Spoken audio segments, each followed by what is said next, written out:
Hi, everyone. My name's Emma, and I am an alcoholic. And welcome to the Design for Living Big Book Study. And with me is Elizabeth, alcoholic. okay, we are going to be beginning on the top of page 76. Well, the second paragraph. Sorry, we're going to be on step 7 with the prayer. Do you want to start reading, Elizabeth? That'd be great. So, page 76, paragraph 2. When ready, we say something like this: My Creator, I am now willing that you should have all of me, good and bad. I pray that you now remove from me every single defective character which stands in the way of my usefulness to you and my fellows. Grant me strength as I go out from here to do your bidding. Amen. We have then completed step 7. And I'm a big book thumper for sure. But when it comes to step 7, I really love the 12 and 12.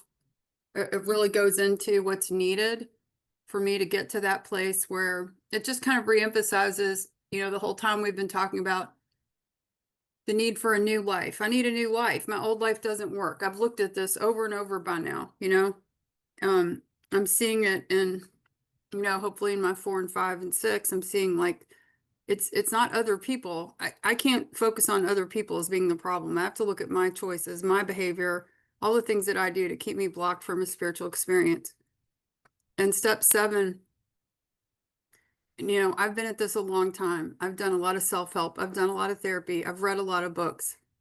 And I have tried to change myself and it doesn't work.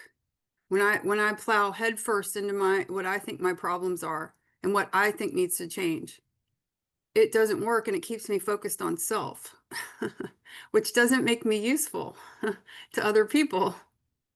So I really believe in turning and asking God for help. I'm going through something now, and I'm in a step 1 in another fellowship right now. And I'm looking at, I can't blame the other person. I have to look at my choices.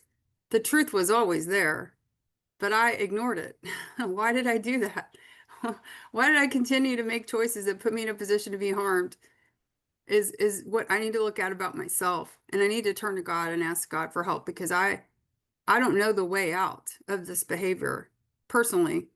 I can learn all kinds of stuff about it, and yet that ego just wants to jump up there and be in charge. And I really like to think about there being 2 different channels, the Elizabeth channel or the God channel. Which channel am I on?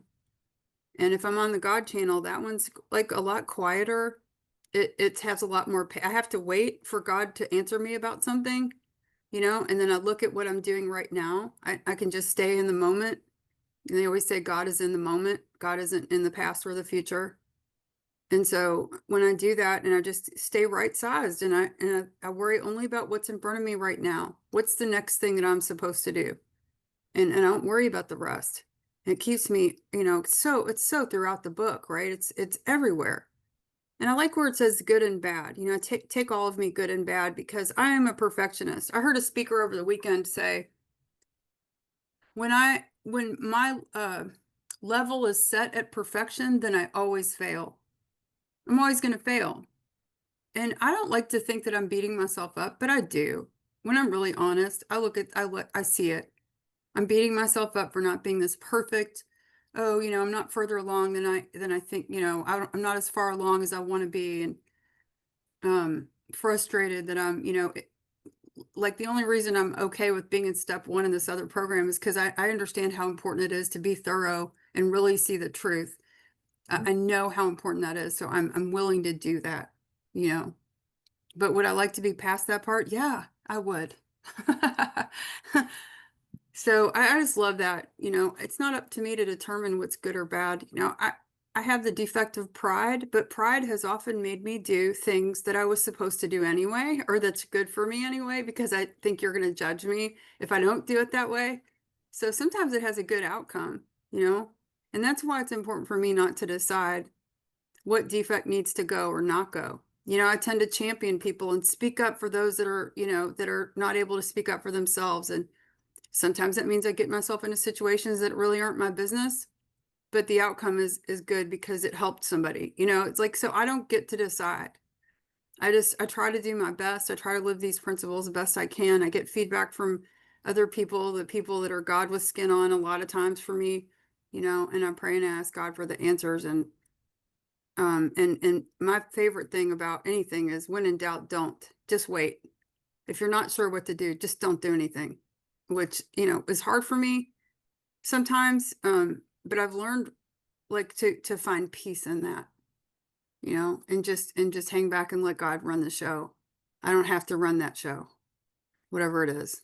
Go ahead, Emily.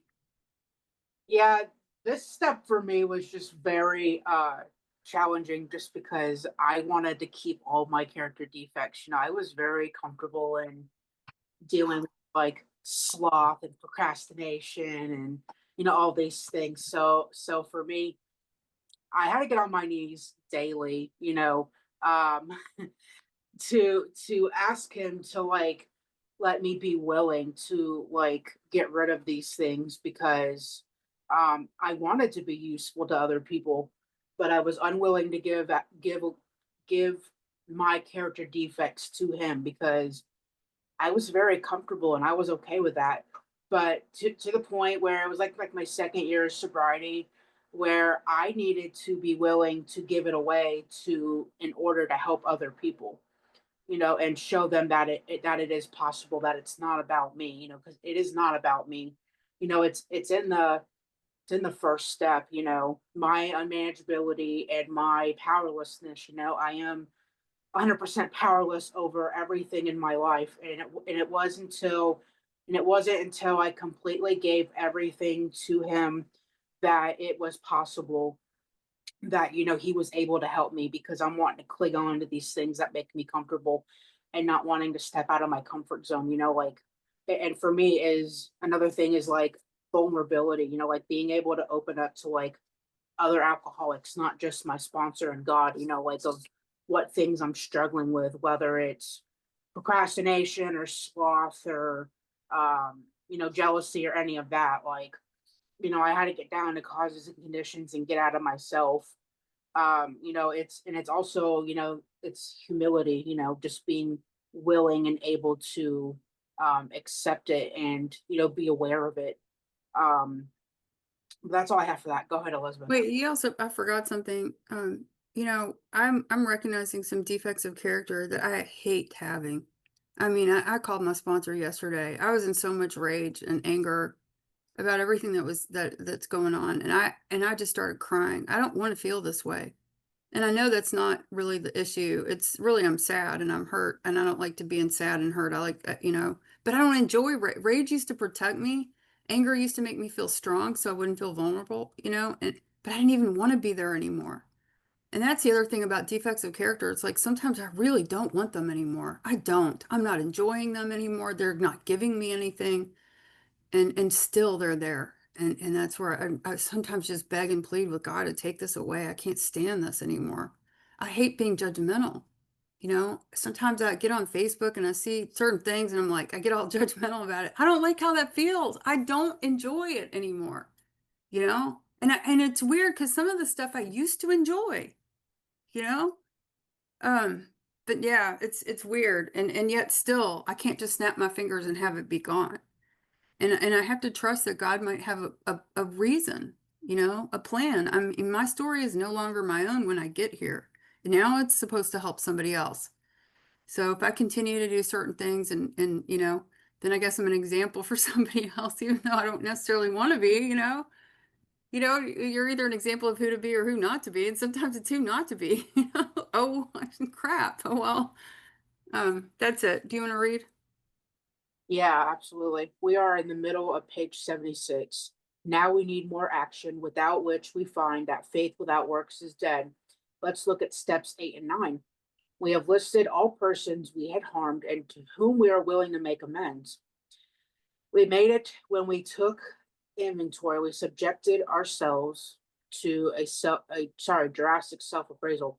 Now we go out to our fellows and repair the damage done in the past.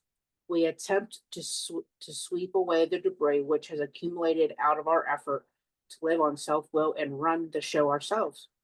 If we haven't the will to do this, we ask until it comes. Remember, it was agreed at the beginning that we would go to any lengths over victory over alcohol. Yeah, this was kind of the same as like step 7, just wanting to take my will back. And I'm very stubborn, so like to give him, all my defects and then have to turn around and make all these amends to the people that I hurt, I was just it was pride and ego.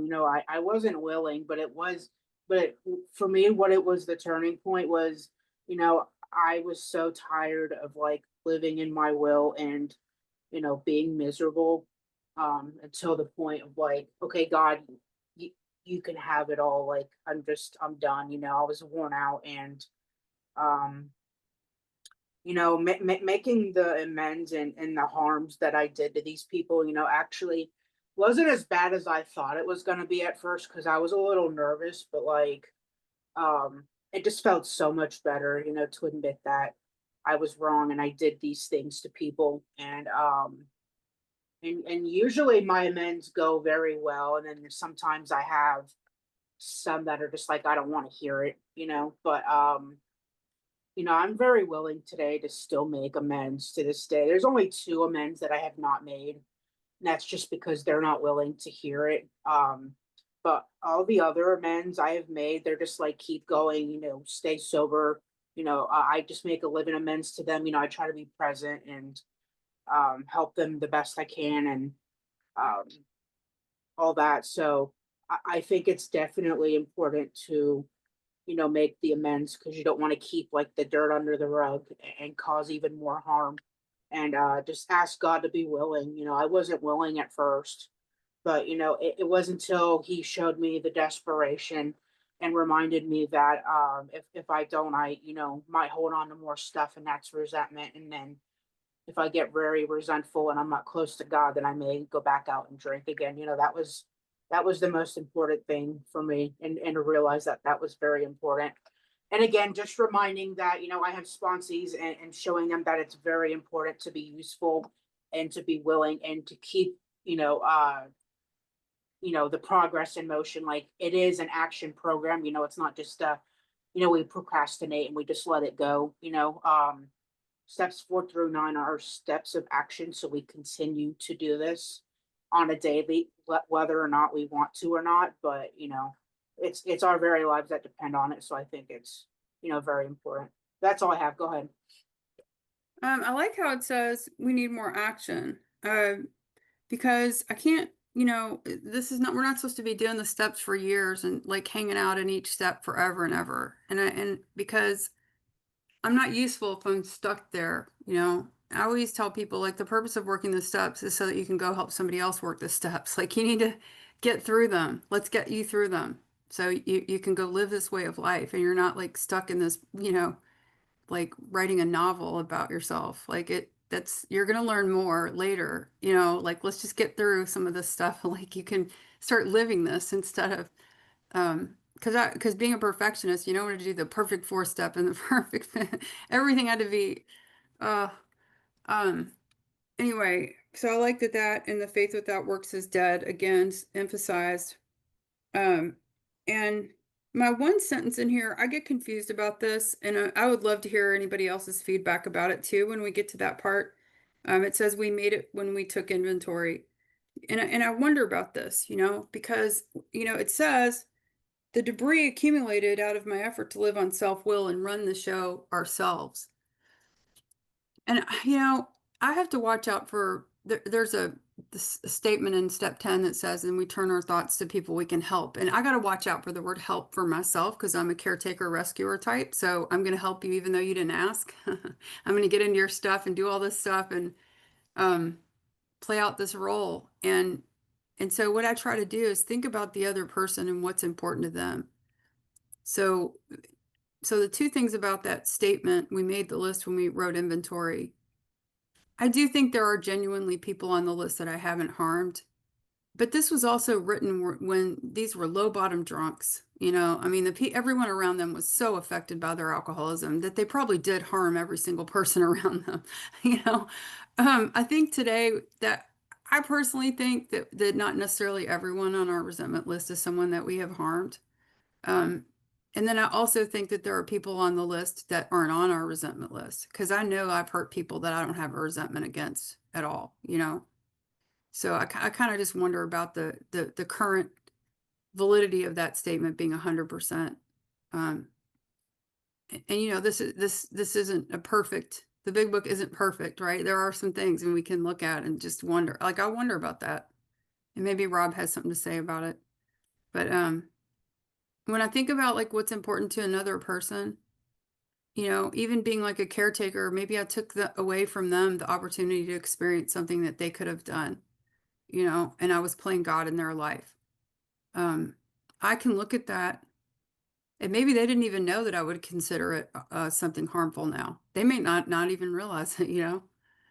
But you know, really try to think about what I can give to another person, and and what's, yeah, and not what I want to give them, but what they want. You know, and think about what's important to them. And that really helps me to see, have I harmed them in some way? Have I not considered them?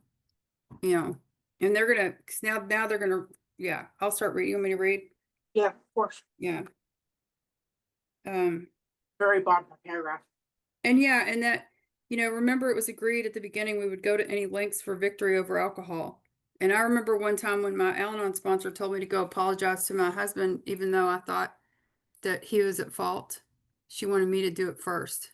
And I was like, ugh, you know, and like I'll stop in these moments sometimes and I'll think, you know, I had a problem with somebody, and somebody told me to, you know, just give her everything she wants, be nice to her, you know, maybe she wants your friendship and approval. Just why don't you just give her, have you thought about giving her? And one of my thoughts was, how long before I want to drink if I don't? Like I was aware of that thought. You know, will it take me backwards if I'm not willing to do this? You know, and I do believe in this process. I know that it changes us, because I have been at those places where I have been shocked that I changed just by continuing to go through this. You know, even if it wasn't directly, you know, like my feelings towards a family member just changed, and it seemed like without me doing anything. You know, years ago when I wrote inventory on her, and I kept not changing my feelings, and I would call my sponsor and say, God, I still, oh, it's not helping. She said, just keep doing the work. And I did. And then eventually things changed. Now I felt different towards her, but I wasn't aware of like anything that I did directly working on that. You know, it was, I guess God decided it was time for you to feel better about her. I don't know. I don't get to know all the time. Okay. Bottom of page 76. Probably there are still some misgivings. As we look over the list of business acquaintances and friends we have hurt, we may feel diffident about going to some of them on a spiritual basis. Let us be reassured. To some people, we need not and probably should not emphasize the spiritual feature on our first approach. We might prejudice them. At the moment, we are trying to put our lives in order. But this is not an end in itself. Our real purpose is to fit ourselves to be of maximum service to God and the people about us. It is seldom wise to approach an individual who still smarts from our injustice to him and announce that we've gone religious. In the prize ring, this would be called leading with the chin. Why lay ourselves open to being branded fanatics or religious bores? We may kill a future opportunity to carry a beneficial message, but our man is sure to be impressed with a sincere desire to set right the wrong. He is going to be more interested in a demonstration of goodwill than in our talk of spiritual discoveries. Should I go on or go back? That's up to you. Okay, let's go on to, yeah. We don't use this as an excuse for shying away from the subject of God. When it will serve any good purpose, we are willing to announce our convictions with tact and common sense. The question of how to approach the man we hated will arise. It may be he has done us more harm than we have done him, and though we may have acquired a better attitude toward him, we are still not too keen about admitting our faults.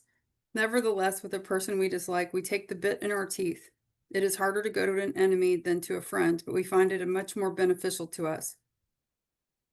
We go to him in a helpful and forgiving spirit, confessing our former ill feeling and expressing our regret. Yeah, so our real purpose is to fit ourselves to be of maximum service to God and the people about us. That's another, you know, statement that's been repeated over and over. You know, we're here to be of service. We're here to be helpful. We're here to um, sacrifice the self and help others. I mean, that's my whole goal is to be with God. And one of the things I really like is the quote, "We are in the world of the spirit." And when I'm in the world of the spirit, it doesn't matter what you do to me. It doesn't matter what you do to Elizabeth because I'm not in that state. I'm with God and I'm trying to be an agent of God. I'm trying to do what God would want me to do and think about how God would want to treat this person. That helps me a lot. Because I have a hard time. My brain wants to understand people that are sick and harmful, that go out of their way to hurt you or scam you or lie to you or steal from you.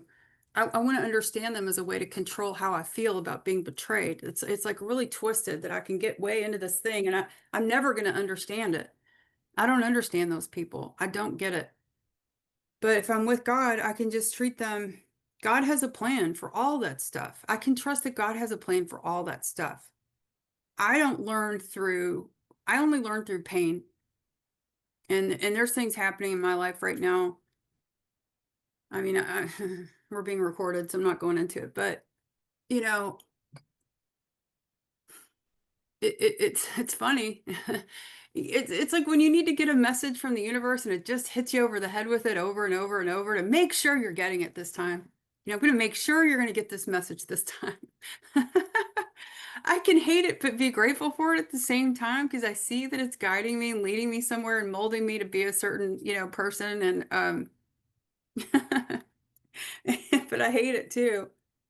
But when going to somebody, that I've hurt, this is about me. I don't want to continue to drink poison. I want to be with God. I want to be clear. It's my wrong that needs to be righted. It's none of my business what their wrong is. That's between them and their God. That's not my business. Cindy M from Louisville said one time I heard her say, and I probably said this in the past few weeks, but she said, even if it's 99% their fault and 1% your fault, you're responsible for the 1%. You take care of that. When people say if someone talks about you, it's none of your business. Well, for an alcoholic, if you say something about me that's true, it's my business. Did I do what you said? I need to look at that. Bill W. wrote an article in the service manual about leadership, and he said, we're going to get constructive and destructive criticism, and we have to look at both. And that's the thing here with amends. I need to look at my behavior. Not I'm sorry. This is what I did. Here's what I did. How can I make it right? And then I have to be willing to do whatever it is that they say will make it right so I can be free. And that's the goal. I want to be free so I can be of service, so I can have a spiritual experience, so I'm not stuck thinking about, this, that, and the other. And that's hard for me. That is really hard for me. When I'm wronged and yet I have to look at my part, oh, that's the worst. Like I definitely need God's help with that one, right? Because my ego doesn't want to do that. My sense of right and wrong is all riled up. It's like, no, that's wrong. And that's where I really look at, am I trusting my God? Am I trusting God to run the show? When things don't make sense, when things don't seem just, to me, to Elizabeth as God, you know? Oh, it's hard. Um, yeah. Yeah, that's all I got. Go ahead, Emily. Yeah, I'm the same way. Like, I have to be like kicked in the butt to like, realize and understand like what is right for me and making, God relevant, in my life. Like I learn everything the hard way as well. Like, I'm still um trying to accept that patience and tolerance, is a thing for me in my life because I definitely do not have either one of those, and I'm definitely not perfect at it. But just looking back and looking at all the things that I have gone through um, in my 30 years of being alive, I realized that I'm just not very patient, and I'm very stubborn and hard headed, and I'm very unwilling to, give everything to God. But It wasn't until just like recently when, God just like really woke me up and made me realize that, you know, um, he reminds me time and time again that this life is not mine. It is his, and I am his tool, to help other people, um, get sober and all that. And it is definitely not my will. Because I'm always wanting to take my will back, regardless. And I fight like tooth and nail with him every day on it. And I really do like when it says we go to him in a helpful and forgiving spirit, confessing our former ill feeling and expressing our regret. You know, um, I am constantly like fighting with him every day about certain things. And I'm just now I'm just like now like you can have everything, good and bad of me because I'm just tired of fighting it and realizing that he understands and he will forgive me no matter what, and just remembering that I have to be the example that the spot that my sponsees want to see in me, and then going through their lives as well, dealing with certain things. And today I just I'm just going with the flow of things and letting things happen, and it is God's will for me, and I just have to accept that no matter what happens, it's His will, and He shows me a path, and He doesn't give me anything more than I can handle. Otherwise, I would just fall off the beam and not depend on Him anymore. But yeah, that's all I have for that. All right, I will read the bottom of page 77, paragraph. Under no condition do we criticize such a person or argue. Simply, we tell him that we will never get over drinking until we have done our utmost to straighten out the past. We are there to sweep off our side of the street, realizing that nothing worthwhile can be accomplished until we do so. Never trying to tell him what he should do. His faults are not discussed. We stick to our own. If our manner is calm, frank, and open, we will be gratified with the result. I like that sentence because I giggled about it, because it's just like we're trying to tell God how to run our lives. And that is definitely not what we do. We think we know what's best for us when in reality, God knows what's best for us. And that's me wanting to run my own show in my own life. And I have burned that to the ground, so I have absolutely no part in that anymore. And I am just thankful that I have given that to God and surrendered, and um just letting it go. It's kind of hard to do, but it's not my will anymore. It's His will. And that is what our main purpose is just to clear our side of the street. Not worry about anyone else's, whether we think they have really wronged us. It's only about what we have done and what we have said or acted, or any of that. So that is our only responsibility, is to worry about that, what we have done, and just let it go. I know it's easier said than done, but it's exhausting. Keep thinking about like what they have done to us, like, and then we'll just stay in resentment and pity and all that. So it is definitely not worth it. But that's all I have for that. Oh my gosh. So my sponsor told me that codependency in our book is between 60 and 63, but here's another great paragraph for that, right? Because and that's the other program I'm in right now, by the way, is CODA. And I'm looking at the fact that I can't blame the other person for what my choices were. But see, I want to criticize and nag and like get them to do this, that, and the other, so the relationship will be exactly what I think it should be, and that way I'll get what I want in the relationship, right? So I love that. It's like I'm not supposed to criticize them, argue, or tell them what they're supposed to do. That's not my job, you know? It's funny. And you know, I literally am in a situation where I want to do that so badly. Oh, I want to do that. I'm good at that. I got taught to fight in my family growing up, man. I got taught you don't show vulnerability in my family. No way. You fight like wild animals. You come back. I mean, my learning how to hit below the belt, I definitely know how to do that, and if anybody came and tried to hurt my kids, those skills would come in handy. I know what to do to protect others and hurt somebody if I want to, but I know that there's no point. It'd be like blaming alcohol for me drinking it. Like there's no point in me doing that. These are I need to look at my side and I need to keep remembering that. And even as we go through recovery, Rebecca and I are in a newcomer meeting and we often, and Stephanie's in two of them actually, and we often see people who don't make it, and it's sad. And we wish, we can see like maybe what they didn't do. Like it's easy sometimes to see what they didn't do, that we're hopefully still doing and we can learn from that. But I often tell people, like, I can't watch the accident on the side of the road or I'm going to have a wreck myself. Like, I can't be worried about what's going on with other people, even though it's a way for me to avoid looking at myself because I don't want to look at myself.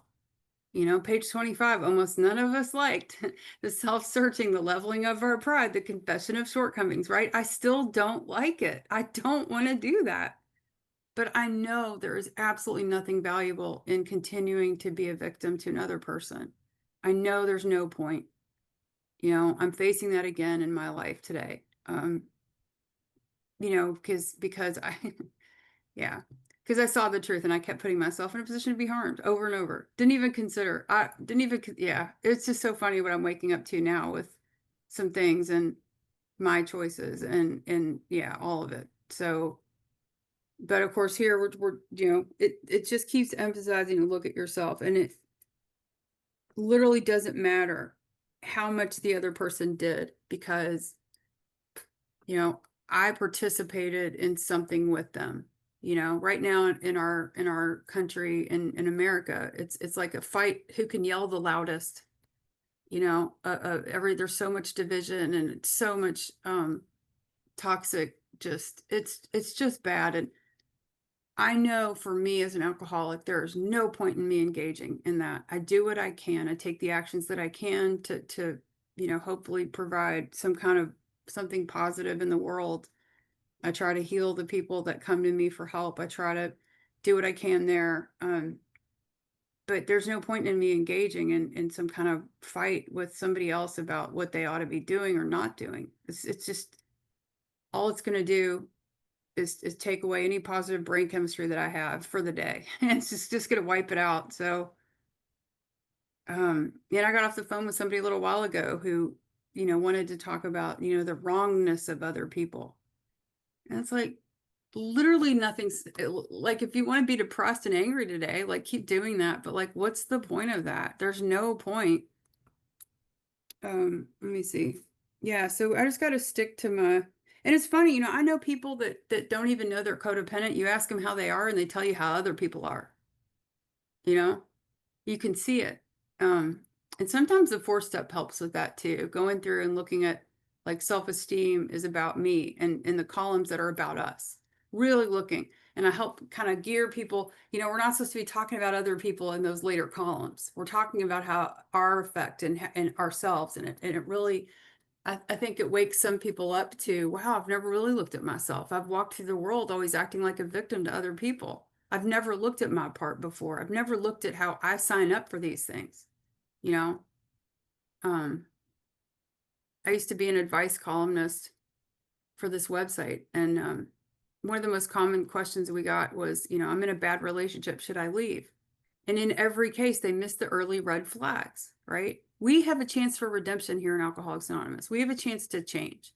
But some people don't change. They're liars, cheats, and thieves, no matter what. They still are. They always were. Taking change takes effort, change takes work, change takes surrender of my old ways and seeing that I don't want to be that person anymore. And then I got to be willing to do this work. Um, yeah. Anyway, did we do in 9 cases yet? No, that's the next paragraph. Okay. In 9 cases out of 10. Oh, wait, sorry. I like what it says. If our manner is calm, frank, and open, we will be gratified with the result. Just like inventory, I'm not here to write a life story. I'm here to state clearly what I did, as hard as it is. I want to excuse it. I want to explain it. I want to like control your reaction by going into all this stuff. No, I just state what I did. I just state that. And then I let them have their reaction. I let them tell me what they need to tell me. And I just stay with God the whole time. My sponsor always says, ask God to protect you and surround you with his love and light and protection when you go into these situations, and just be matter of fact, don't get into a bunch of embellishment, just be clear, and then let them say what they need to say. In 9 cases out of 10, the unexpected happens. Sometimes the man we are calling upon admits his own fault. So feuds of years standing melt away in an hour. Rarely do we fail to make satisfactory progress. Our former enemies sometimes praise what we are doing and wish us well. Occasionally, they will offer assistance. It should not matter, however, if someone does throw us out of his office. We have made our demonstration, done our part. It's water over the dam. And let's see. Most alcoholics owe money. We do not dodge our creditors. Telling them what we are trying to do, we make no bones about our drinking. They usually know it anyway, whether we think so or not. Nor are we afraid of disclosing our alcoholism on the theory it may cause financial harm. Approached in this way, the most ruthless creditor will sometimes surprise us, arranging the best deal we can to let these people know we are sorry. Our drinking has made us slow to pay. We must lose our fear of creditors no matter how far we have to go, for we are liable to drink if we are afraid to face them. You know, I wanted to say, it should not matter if someone throws us out of his office. We have made our demonstration, done our part. You know, a lot of times it's just attitude. There are people who don't want to hear from me again. They don't want to hear from me. I was a cheater in my first marriage. You know, that person never wants to hear from me again. Like that, like there's reasons not to go there. I think they're going to talk about that here in a little bit on infidelity. You know, and that's why I need to stick with a sponsor and go to God with everything. And how do I handle this? But I really think that when our attitude is correct, you know, and we pray and we ask God for, you know, like, let me be ready if the situation presents itself for me to make amends to this person, you know, just be ready, and it'll come, you know, it'll come when it's supposed to come. And the thing about money, I had it was 2000, oh gosh, what year was that? I still lived at my old house, so it might have been 2006 or 7, somewhere around there. And I had $90,000 of payroll tax debt from a failed business, and I had had it for like 7 years, something like that. And I'm able to ignore stuff pretty well. Didn't lose any sleep about it. Like literally, I had one of those neurotransmitter tests, and whatever thing it is that you can ignore stuff, I have it. I have that brain chemistry.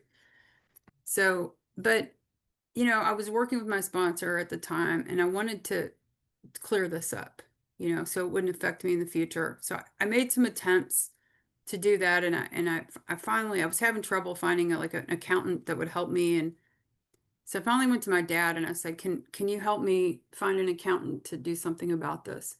And I didn't know what the next step was going to be. You know, I definitely didn't have 90K. Okay, I didn't have that. So I worked with this accountant, and they did an offer in compromise, and they did it for 14,000. Well, I didn't have 14,000 either, right? But I trusted the process. I kept close to my sponsor. I kept moving forward. And you know what happened? My dad offered to take care of it for me. He wasn't in the habit of doing things like that for me either. So it was a surprise. I didn't know that that was going to happen. And it was such a great example for me of like the willingness to set right, even though I'm not sure how I'm going to, just keep moving forward. And you don't know what might happen. And I've seen that with a lot of like living these principles, how the universe shows up to help you when you have a sincere desire to make things right, you know. Yeah, go ahead, Emily. Yeah, I don't have that experience of people throwing me out of their office, but I have had people throw me out of their house for sure, trying to make the amend. And those are the two that I've been trying to make the amend for 23 years now. But you know, God willing, you know, if not, then you know, God forgives me, and He knows He has seen my willingness, and you know, and that's okay. I'm content with it. Um, and then yeah, with the finances for sure. I've had multiple instances where, God has funny ways of like showing up and, presenting, I'm trying to get my words together, presenting opportunities, and showing his way of, that he will provide, financially in different ways. Like, so I'm able to finally pay off my student loans after 10 years finally. And I am obviously 30 now, but I've been out of school since 2020. So it's been like, 5, 6 years now.